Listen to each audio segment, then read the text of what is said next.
मेरे चाचू मुझे बचपन से ही बहुत पसंद थे और मैं अपने अम्मी और अब्बू से भी ज्यादा उनके बेहद करीब थी। आहिस्ता आहिस्ता मैं बड़ी होती गई और मेरे चाचू की दोस्ती भी गहरी होती चली गई। इस वक्त मैंने नई नई जवानी में कदम रखा था और अपनी सहेलियों से मर्द और औरत के बीच के रिश्ते के बारे में नई नई बातें सुनी थी। चाचू से दोस्ती इतनी गहरी थी कि मैं अपने चाचू से हर बात शेयर कर लेती थी और मुझे चाचू से बातें करके बहुत ज्यादा सुकून मिलता था। फिर एक रात अम्मी अब्बू घर पर नहीं थे तो चाचू के सर में बहुत ज्यादा दर्द था। चाचू ने मुझे कहा, अंजलि जरा चाय बनाकर मेरे कमरे में ले आओ। मैंने जल्दी से चाय बनाई और चाचू के कमरे में चली गई। चाचू ने चाय साइड टेबल पर रखने को कहा।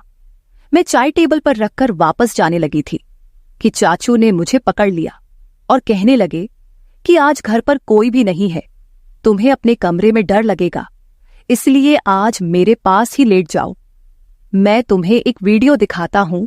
चाचू ने मुझे अपने बिस्तर पर लेटने को कहा। मैं चाचू के बिस्तर पर लेट गई। चाचू मुझे वीडियो दिखाने लगे।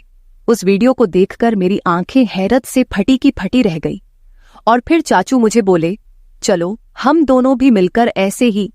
हेलो दोस्तों, स्वागत है आप सभी का हमारी एक और रोमांचक कहानी में। उम्मीद करती हूं कि आपको यह कहानी बेहद पसंद आएगी। मेरा नाम अंजलि है और मेरी उम्र 15 साल है। अभी मैंने 9th क्लास पास की है। मुझे पढ़ने का बहुत शौक था, लेकिन मेरे अब्बू मेरी पढ़ाई के खिलाफ थे। मैंने अम्मी और चाचू से कहा कि मैं आगे पढ़ना चाहती हूं, तो आप दोनों प्लीज मेरी मदद करो और मेरे अब्बू को राजी करो। अम्मी ने अपनी तरफ से बहुत कोशिश की, लेकिन अब्बू नहीं मान रहे थे, क्योंकि उनका कहना था कि आजकल कॉलेज में पढ़ाई कम और आशिकी ज्यादा चलती है। तभी मेरे चाचू ने अब्बू को समझाया और एक तरफ से मेरी गारंटी ले ली कि मैं ऐसा कुछ भी नहीं करूंगी और सिर्फ पढ़ाई करूंगी। तब जाकर अब्बू मेरे कॉलेज जाने के लिए मान गए और चाचू से कहा कि आज से अंजलि की जिम्मेदारी तुम्हारी है। अगर उसने कुछ उल्टा सीधा काम किया जिससे इस घर और खानदान पर कोई दाग लगा, तो अंजलि के साथ साथ तुम्हारी भी खैर नहीं है। चाचू ने अब्बू से कहा कि भाईजान, आप फिक्र ना करें, मैं अंजलि की हर हरकत पर नजर रख लूंगा। मुझे इस वक्त पता नहीं था कि चाचू के दिल में क्या है और वह मेरी इतनी हिमायत क्यों कर रहे हैं। लेकिन मजे की बात तो यह हुई कि मैंने कभी सोचा ही नहीं था कि मेरी चाचू के साथ दोस्ती इतनी आगे तक चली जाएगी। फिर कुछ ही दिनों में चाचू ने मेरे साथ जाकर मेरे कॉलेज में दाखिला करवा दिया। पहले पहले तो मैं खूब दिल लगाकर पढ़ाई करने लगी और कॉलेज में किसी के साथ ज्यादा फ्री नहीं होती थी। जो भी कॉलेज में होता वह रात को मैं चाचू को घर आकर बता देती। चाचू भी मेरे साथ बहुत ज्यादा फ्री होने लगे थे और मुझे लगता कि वह मुझे बहुत अजीब नजरों से देखते हैं, क्योंकि मेरी चाची गांव में रहती थी और चाचू नौकरी के सिलसिले में हमारे घर पर ही रहते थे। फिर कॉलेज में मेरी दोस्ती एक लड़की से हो गई, जिसके साथ दोस्ती करने के बाद मेरी जिंदगी बदलने लगी, क्योंकि उस सहेली ने मुझे बताया कि उसकी मंगनी हो चुकी है। उसने मुझे एक दिन अपने मंगेतर से मिलवाया भी था। मेरी सहेली ने मुझे बताया कि हमारी अब शादी तय हो चुकी है, इसलिए हम दोनों अपने रिश्ते में पूरी तरह से खुल चुके हैं। हम दोनों में कोई पर्दा नहीं है। इसके बाद मैं अपनी सहेली से वह सब कुछ जानने की कोशिश करती, जिसे जानने की शायद मेरी अभी उम्र भी नहीं थी, या फिर मेरी उम्र ऐसी थी कि मैं यह सब बातें जानकर आसानी से गलत रास्ते पर चली जाती। और फिर ऐसा ही होने लगा। मुझे भी उन बातों में दिलचस्पी होने लगी। मेरी किसी लड़के से तो दोस्ती नहीं थी, इसलिए मैं जब भी ऐसी बातें सोचती तो मेरे दिमाग में खुद ब खुद चाचू का ख्याल आ जाता और फिर मैं अपने दिमाग को झटक देती और खुद को कहती कि अंजलि, यह सब क्या है? ये क्या बेहुदा बातें सोच रही हो? वह मेरे चाचू हैं, लेकिन फिर चाचू की बातें और उनका रवैया भी मेरी इस सोच को बढ़ावा देता रहता था। लेकिन चाचू के दिल की बातें मैं अभी तक जान नहीं पाई थी। कभी कभी तो मुझे लगता था वह भी शायद मेरे बारे में यही सब सोचते होंगे, लेकिन कभी कभी उनका रवैया मुझसे बहुत ज्यादा सख्त हो जाता था और वह मुझे याद दिला देते थे कि तुम्हारे अब्बू कितने सख्त हैं और अगर तुमने कोई भी गलती की तो तुम्हारे साथ साथ मेरा भी बुरा हाल कर देंगे। उनकी यह बातें सुनकर मैं खुद को कंट्रोल करती, लेकिन कहते हैं ना कि जवानी तो अंधी होती है। जवानी तो ऐसी ही है जैसे सर्दी में आग जल रही हो तो हाथ गर्म कर ही लिया जाता है। मैं जैसे ही कॉलेज जाती फिर वही सब बातें सुनने को मिलती। फिर मैं कॉलेज से घर वापस आकर अपने दोस्तों की बताई हुई बातों को सोचने लगती। उस दिन मेरे चाचू जॉब से घर वापस आए तो आकर बैठ गए और कहने लगे, क्या सोच रही हो अंजलि, वह भी इतनी गहराई से। मैंने चाचू की तरफ एक अदा से देखा और उनसे कहा, चाचू आपको पता है मेरी दोस्त ने मुझे आज क्या बताया है। हर बार की तरह आज भी मैं चाचू से अपने दिल की बात शेयर करने लगी। मेरी बचपन से आदत थी कि मैं अपनी हर बात चाचू को बताती थी, फिर वह चाहे कैसी भी बातें क्यों ना हो। चाचू भी मुझे ऊपर से नीचे तक देखते हुए बोले, हाँ बताओ, क्या बताना है तुम्हें, तुम्हारी दोस्त ने तुम्हें क्या बताया है। मैंने उन्हें कहा, मेरी दोस्त मुझे बता रही थी कि इंटरनेट पर बहुत किस्म की वीडियो होती है जिन वीडियो में हर तरह की मालूमात मिल जाती है। तो मैं ये कह रही थी कि आपके पास भी तो मोबाइल है और साथ में नेट का पैकेज भी लगा हुआ है, आपने भी वो वीडियो देखी होंगी, तो क्यों ना हम दोनों मिलकर वीडियो देखें और एंजॉय करें। मैंने यह बात अपना चेहरा चाचू के नजदीक लाकर सरगोशी वाले अंदाज में कहा। वह फटी फटी आंखों से मेरी तरफ देखने लगे। मुझे लगा जैसे वह मुझे अच्छी तरह से डांट लगाएंगे, लेकिन फिर अचानक उन्होंने मुझे बड़े गौर से देखा और फिर शायद दिल ही दिल में कुछ फैसला किया और फिर वह मुस्कुरा पड़े और मुझे सरगोशी वाले अंदाज में कहने लगे, देखो अंजलि, ऐसी बातें अपने अब्बू के सामने मत करना, वरना तुम्हारा बाप तुम्हारा तो बुरा हाल करेगा ही, मगर साथ में मुझे भी घर से निकाल देगा, क्योंकि मैंने तुम्हारी जिम्मेदारी ली हुई है और फिर मेरे लिए रहने का प्रॉब्लम हो जाएगा। बाकी रही वीडियो देखने की बात, तो तुम रात के वक्त मेरे कमरे में आ जाना, मैं तुम्हें हर किस्म की वीडियो दिखा दूंगा। चाचू की आंखों में एक चमकीली शरारत थी जो इस वक्त मुझे समझ नहीं आ रही थी। इसके बाद चाचू अपने कमरे में चले गए और मैं पढ़ाई करने लगी और आने वाले वक्त के बारे में सोचने लगी। अब मेरा दिल किताबों में नहीं लग रहा था और बस रात को क्या होगा यही सोचने लगी, लेकिन पढ़ाई करना भी जरूरी था, क्योंकि पढ़ाई के मामले में चाचू बहुत ज्यादा सख्त थे और मुझे कहते थे, सबसे पहले तुम्हारी पढ़ाई और बाकी मौज मस्ती बाद में है। और उनका कहना था कि अगर तुम पढ़ाई में भी अच्छी रहोगी तो तुम्हारे अब्बू भी समझेंगे और तुम्हारी आजादी के दरवाजे तुम्हारे लिए खुलते चले जाएंगे। उनकी यह बात मुझे भी बिल्कुल ठीक लगती थी, इसलिए मैंने अपने दिल से सारी बातें निकाली और मन लगाकर अपना कॉलेज का काम करने लगी और जल्दी जल्दी सारा काम खत्म कर दिया। जैसे जैसे रात करीब आ रही थी, मेरे दिल में भी हलचल हो रही थी। फिर जब मैं सारे कामों से फारिग हुई तो रात को आराम से मैं चाचू के कमरे में चली गई। मैं जब कमरे में गई तो चाचू लड़कियों की मैगजीन देख रहे थे। मुझे देखते ही वह मुस्कुराने लगे और उन्होंने वह मैगजीन छुपा दी। सर्दियों का मौसम चल रहा था और दिन ब दिन सर्दी बढ़ती जा रही थी। आज रात तो सर्दी बहुत ज्यादा थी, इसीलिए मैं जाते ही चाचू के बिस्तर में घुसकर चाचू के पास चिपक कर बैठ गई और उनसे कहा, अब मुझे जल्दी से वह वीडियो दिखा दो, नहीं तो फिर अब्बू के आने का टाइम हो जाएगा। फिर चाचू भी बिना टाइम वेस्ट किए मुझे वीडियो दिखाने लगे। वीडियो देखते ही मेरे अंदर से मुझे कुछ बदलाव महसूस होने लगे, लेकिन इत्तेफाक से हमने अभी चंद वीडियो ही देखी थी कि अब्बू हमारे कमरे में आ गए। अब्बू आते ही मुझसे कहने लगे, इतनी रात के वक्त चाचू के कमरे में क्या कर रही हो, चलो अपने कमरे में चली जाओ। अब्बू बहुत ही सख्त मिजाज के थे और मैं उनसे काफी डरती भी थी। तो जैसे ही अब्बू ने सख्त अंदाज में कहा, मैं सब कुछ भूल गई और जल्दी से अपने कमरे में आ गई। मैंने सोचा, जैसे ही अब्बू चाचू के कमरे से निकलकर अपने कमरे में जाएंगे तो फिर से मैं चाचू के कमरे में चली जाऊंगी। लेकिन इस रात अब्बू को चाचू से शायद कोई जरूरी काम था, इसलिए अब्बू काफी टाइम तक उनके कमरे में बैठे रहे और इंतजार करते करते मुझे पता ही नहीं चला कि कब नींद आ गई और पता नहीं अब्बू चाचू के कमरे से कब गए। दूसरे दिन कॉलेज से लौटने के बाद मैं बेसब्री से रात का इंतजार करने लगी, क्योंकि मैंने कुछ वीडियो जो देख ली थी, जैसे तैसे करके मैं खुद पर काबू करने लगी और जब टाइम हुआ तो चाचू के कमरे में वीडियो देखने के लिए चली गई। मगर चाचू ने कहा, अभी मैं अपने ऑफिस का काम निपटा रहा हूं, ऐसा करो तुम थोड़ी देर बाद मेरे कमरे में आ जाना, मैं तुमको वीडियो दिखा दूंगा।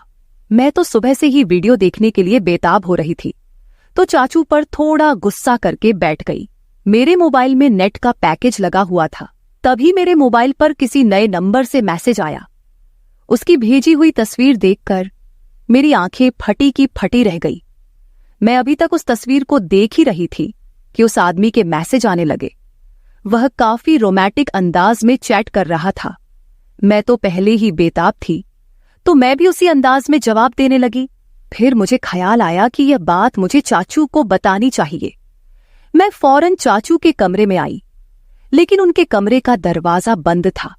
तब मैं अपने कमरे में वापस आ गई और उस अनजान लड़के से वैसे ही बातें करने लगी। मैं मोबाइल पर उस वक्त मैसेज पर बात कर रही थी जब मैंने उससे कहा कि मैं तुमको देखना चाहती हूं और उसको वीडियो कॉल पर बात करने को कहा, लेकिन उस लड़के ने मना कर दिया। उस टाइम मैं अपने कमरे से बाहर निकली तो मेरी नजर चाचू पर पड़ी। वह इस वक्त अपने कमरे से निकलकर सीढ़ियां चढ़ते हुए छत पर जा रहे थे और उनके हाथ में मोबाइल था। मुझे हैरत हुई कि वे रात के इस वक्त छत पर क्यों जा रहे हैं। रात के 12 बज रहे थे, मुझे नींद भी नहीं आ रही थी, लेकिन मेरे दिमाग में यह शक आ गया था कि कहीं चाचू ही तो मुझे नए नंबर से मैसेज तो नहीं कर रहे हैं। खैर, मैं यही बातें सोचते सोचते अपने चाचू के ख्यालात में पता नहीं कब नींद की वादियों में खो गई और एक ख्वाब देखा जिसमें चाचू मेरे साथ थे और बोल रहे थे किसी काम को करने के लिए। तभी मेरी आंख खुल गई। सुबह मैंने देखा चाचू का मूड बहुत अच्छा था। वह मेरे साथ बहुत हंस हंस कर बातें कर रहे थे। इससे पहले मैं अपने कॉलेज पैदल जाया करती थी, लेकिन उस दिन चाचू ने कहा, आज मैं तुम्हें अपनी बाइक पर कॉलेज के लिए लेकर जाऊंगा, तो मैं भी उनके साथ चल पड़ी। जैसे ही कॉलेज खत्म हुआ और गेट से बाहर निकली तो चाचू मेरा पहले से ही इंतजार कर रहे थे। मैं आज बहुत ज्यादा उदास थी क्योंकि मेरी दोस्त मुझसे नाराज थी, क्योंकि हम दोनों के दरमियान लड़ाई हो गई थी। चाचू ने रास्ते में मेरी उदासी की वजह पूछी तो मैंने उन्हें बताया कि मेरी सहेली से लड़ाई हो गई है और मेरा मूड बहुत ज्यादा खराब है। तो चाचू ने कहा, चलो तुम्हारा मूड ठीक करता हूं, और चाचू ने बाइक एक बिरयानी की शॉप पर रोक दी। उन्हें पता था कि मुझे बिरयानी बहुत पसंद है। फिर हम दोनों ने वहां बैठकर बिरयानी खाई और कोल्ड ड्रिंक भी पी। चाचू वहां भी मुझसे हंसी मजाक कर रहे थे। इसके बाद मैं चाचू के साथ घर वापस आ गई। उस दिन अम्मी अब्बू घर पर मौजूद नहीं थे, शायद किसी रिश्तेदार की शादी में गए हुए थे। तो चाचू मुझसे पूछने लगे कि तुमने मुझसे दोबारा से वह वीडियो देखने को क्यों नहीं कहा। तो मैंने उन्हें बताया कि मैंने तो पहले से ही देख ली है। चाचू एकदम से चौंक कर मेरी तरफ देखने लगे और बोले, वो कैसे देखी, तुम्हारे पास तो सिर्फ सिंपल पैकेज होता है। उन्होंने सख्त अंदाज में पूछा था। मैंने उन्हें बताया कि मेरा एक नया दोस्त बना है, उसने भेजी थी। मैं रात को आपको बताने के लिए आई थी मगर आप सो रहे थे। जब चाचू ने यह सुना तो गहरी सोच में डूब गए। वह बोले, तुम अभी जाओ और अपने कपड़े चेंज करके आ जाओ। मैं अपने कमरे में चली गई। जब मैं वापस आई तो देखा कि चाचू मेरे मोबाइल पर कुछ तलाश कर रहे थे। मुझे अपनी तरफ बढ़ता हुआ देखकर चाचू ने मेरा मोबाइल टेबल पर रख दिया और फिर हम दोनों ने एक साथ मिलकर खाना खाया। मैं खाना खाते वक्त चाचू की तरफ देखती तो मुझे लगता कि चाचू मुझे अजीब निगाहों से देख रहे हैं। मुझे ऐसा लग रहा था कि वह मुझसे कुछ कहने की कोशिश कर रहे हैं, मगर वह कह नहीं पा रहे थे। मैं दिल ही दिल में सोचने लगी, चाचू अब कह भी दो ना, मैं आपको मना नहीं करूंगी। फिर मेरी नजर चाचू के चेहरे से हटकर अपने मोबाइल पर पड़ी, क्योंकि मैं आज भी उस अनजान लड़के के मैसेज का इंतजार कर रही थी। उसने अभी तक मुझे मैसेज नहीं किया था और चाचू भी फिलहाल कुछ कहने को चाह रहे थे। तभी मैंने मोबाइल उठा लिया और खुद ही उस नंबर पर मैसेज करने लगी, मगर मेरे चाचू ने मेरे हाथ से मोबाइल छीन लिया। मुझे लगा शायद उन्हें जलन हो रही है। तभी चाचू ने कहा, अंजलि, खाना खाते वक्त मोबाइल इस्तेमाल करना बिल्कुल भी अच्छी बात नहीं है, इसलिए मोबाइल मुझे दे दो।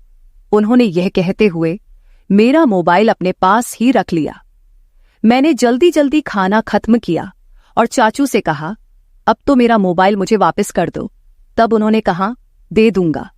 अभी तुम ऐसा करो कि बर्तन समेटकर मेरे कमरे में आ जाओ मैं तो खुश हो गई कि शायद जलन में आकर आज चाचू मेरी ख्वाहिश को पूरा जरूर करेंगे। मैंने ऐसा ही किया। जल्दी जल्दी बर्तन समेटे, फिर कॉलेज का काम भी खत्म किया और रात के 11 बज रहे थे जब मैं चाचू के कमरे में आई और उनसे कहने लगी, अब तो मुझे मेरा मोबाइल दे दो, मुझे उस दोस्त से बात करनी है। चाचू ने कहा, मेरे सर में बहुत ज्यादा दर्द हो रहा है, जाओ पहले मेरे लिए अच्छी सी चाय बनाकर लाओ। मैं चाय बनाने चली गई। कुछ देर बाद मैं चाय बनाकर कमरे में आई और चाय टेबल पर रख दी और मुड़कर जाने ही लगी। तभी चाचू ने मुझे बाजू से पकड़ लिया और बोले, आज घर में कोई भी नहीं है, तुम्हें अकेले सोने में डर लगेगा, आज रात तुम मेरे कमरे में ही रुक जाओ। मैं खामोश निगाहों से उनकी तरफ देखने लगी, क्योंकि आज रात मुझे उस लड़के से वीडियो कॉल पर बात करनी थी। मैंने जानबूझकर चाचू को वापस जाने के लिए यह बात कह दी कि मैं अपने कमरे में जाऊंगी और अपना बाजू उनसे छुड़ाकर कमरे से बाहर जाने लगी। मगर चाचू ने मुझे जाने से रोक दिया और बोले, मैंने जो कहा है उतना ही करो। उन्होंने सख्त लहजे में कहा था और मुझे अपने बेड पर लेटने को कहा। मैं भी डर के मारे चाचू के पास ही रुक गई। वह काफी देर तक तो मेरा मोबाइल इस्तेमाल करते रहे और मुझे सोने भी नहीं दिया। फिर चाचू ने मेरे साथ जो व्यवहार किया वो मैं कभी सोच भी नहीं सकती थी। रात के 12 बजे तो उन्होंने मुझे कहा, तुम देखना चाहती हो ना कि वह लड़का कौन है जो तुम्हें वीडियो और तस्वीर भेजता है। चाचू की बात सुनकर मैं बहुत ज्यादा खुश हो गई और बोला, हाँ मैं देखना चाहती हूँ। चाचू ने मेरा मोबाइल मेरे हाथ में थमा दिया और कहा, देखो इसको। उसकी तस्वीर देखकर मेरे होश उड़ गए, क्योंकि वो लड़का मेरी दोस्त का मंगेतर था। मैं फटी फटी हुई आंखों से चाचू की तरफ देखने लगी। मेरी आंखों से आंसू निकल पड़े थे। फिर चाचू बताने लगे कि तुमने जब मुझे इस लड़के के बारे में बताया तो मैं समझ गया था कि जरूर कोई तुम्हें बेवकूफ बना रहा है। तभी मैंने तुम्हारे मोबाइल से अंजलि बनकर इस लड़के से बात करना शुरू कर दिया। वह तुम्हारी तस्वीर बनाकर सोशल मीडिया पर डालने वाला था। अगर मैं उसे ना डराता तुम बर्बाद हो जाती और खानदान की इज्जत खराब हो जाती, और तुम्हारे अब्बू तुम्हारा और मेरा जो हश्र करते वह अलग। अंजलि बेटी, तुम्हारी यह उम्र कुछ अच्छा सीखने की है। ऐसी बुराई वाली बातों से, उन कामों से खुद को बचाकर रखो। तुम जब मुझसे ऐसी बातें करती थी तब मैं उन बातों को तुम्हारा बचपन और मजाक समझकर टाल देता था, मगर फिर मुझे एहसास हुआ कि मुझे टालने की बजाय तुम्हें किसी तरह से समझाना चाहिए। तभी मैंने तुम्हें सख्ती से समझाने के बजाय तुमसे दोस्ती बढ़ाई। अगर उस वक्त मैं तुमको सख्त अल्फाजों में समझाने की कोशिश करता तो शायद तुम समझने के बजाय नाराज हो जाती। फिर तुम मुझसे बातें शेयर ना करती और मुझसे दूर होकर दूसरे लोगों के जाल में फंस जाती। चाचू की बात सुनकर मैं फूट फूट कर रोने लगी। उन्होंने मुझे दिलासा देकर खामोश करवाया और समझाया कि मैं कॉलेज में ऐसी लड़कियों से दोस्ती करूं जो पढ़ाई में तेज हो, ना कि बुरे कामों में। मैंने चाचू से कह दिया कि मैं अब सिर्फ अपनी पढ़ाई पर ध्यान दूंगी, ऐसी लड़कियां और लड़कों के बुरे कामों में अब बिल्कुल भी नहीं पढ़ूंगी। दोस्तों, आज के दौर में माँ बाप अपने बच्चों को अपने साथ हर बात शेयर करने की इजाजत नहीं देते। ये उनके साथ बहुत बड़ी नाइंसाफी है। बच्चों को अच्छे और बुरे काम की तमीज सीखनी चाहिए और स्कूल या कॉलेज में किसी भी तरह की कोई भी हरकत हो तो अपने माँ बाप के साथ शेयर करनी चाहिए, ताकि फ्यूचर में आने वाली मुश्किलों से बचा जा सके। हर माँ बाप को अपने बच्चों को सही और गलत में फर्क बताना चाहिए और उनके हर कदम पर नजर रखनी चाहिए, ताकि अंजलि की तरह उनकी और उनके घर वालों की इज्जत महफूज रहे। तो मेरे प्यारे दोस्तों, इस मामले में आपकी क्या राय है, कमेंट करके जरूर बताएं। अगर आप ऐसी ही और भी इंटरेस्टिंग और रोमांटिक कहानियां सुनना चाहते हो तो चैनल को सब्सक्राइब जरूर कर ले और बेल आइकन ऑन कर ले, ताकि आपको मेरी आने वाली नई वीडियो की सूचना तुरंत मिल सके। कल मिलेंगे एक और नई कहानी के साथ। धन्यवाद।